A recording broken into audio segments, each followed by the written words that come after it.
Today, take a look at the GOYOJO AC-2 portable air compressor.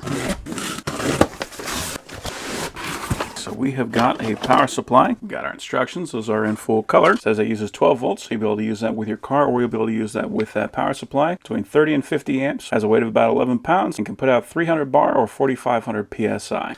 So we got a bag full of replacement seals and filters. We have a way of direct connecting this to the battery on your car. So if you just want to use it out in the field, we can do that with this. It is also properly labeled positive and negative, and that is color coded. So that is using a 2-pin terminal, and that is the same thing we got for this power supply. So in the event that you just want to plug that into the wall, you can use this for that.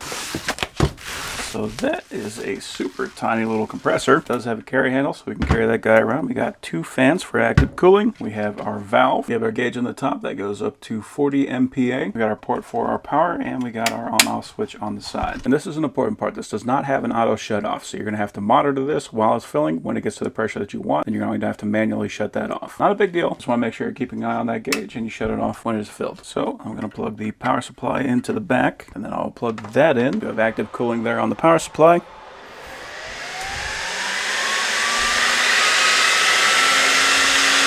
Those are small fans, so those are fairly noisy. So the first thing we want to do is make sure it pressurizes.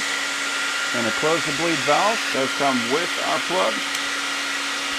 We're going to turn it on, and that needle should get to 30 MPa in about 20 seconds. Surprisingly, the compressor part of it is the quietest part. So it's just this fan and this fan that's making all the noise. And interestingly, we can see our pump right there. So we know that the guy is pumping. There we go. Now I'm going to release the pressure. Back on the chuck. We'll pull that out. And now we can plug in our tank. So I'm using a Tippmann tank. That fits right in.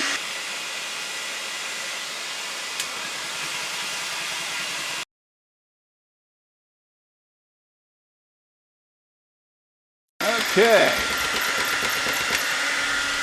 So we are at 3,000 PSI. Now, I will not be able to disconnect this right away just because there is pressure still in this line. This is a one-way valve, so if I release pressure from the bleeder, then that should just bleed this line. There we go. And now I can disconnect that. And as you can see, we are now at 3,000 PSI. So it did take a while. It took a little bit over 30. It was about 35 minutes, maybe just under that. But it does get you there. I'm going to leave these fans going for about 5 minutes just to make sure that everything gets properly cooled down. But after that, we can unplug the power supply, and now I'll be ready to pack up. So yeah, if you got a bunch of these bottles and you want to get them all pressurized, that is going to be an awesome way to go.